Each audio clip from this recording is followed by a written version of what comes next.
He walked into the chamber as Prime Minister. He walked out carrying a sentence that will follow him for years. Not a scandal in the explosive sense. Not a resignation. Not even a rebellion. Just 12 words. Calm, measured, spoken in confidence.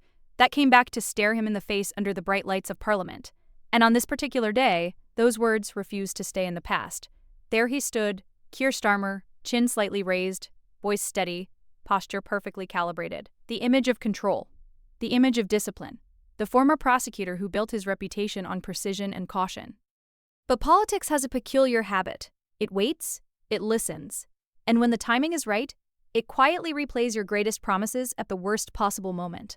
The question that morning was simple, almost polite, delivered without shouting, without theatrics, just a calm reminder of something he once said when he was leader of the opposition, that he believed in responsibility, that he would never turn on his staff, that when mistakes were made, he would carry the can.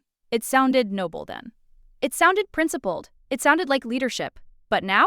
Now the chamber was no longer listening to the promise. It was measuring the gap between promise and practice.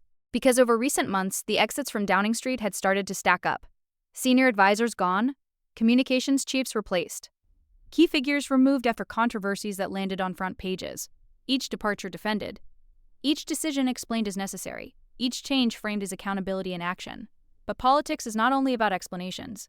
It is about patterns. And that is where the discomfort began. When the opposition rose, there was no need for fireworks, no need for dramatic accusations.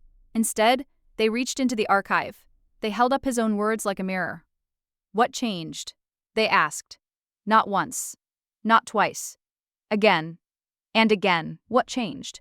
In politics, repetition is not noise. It is.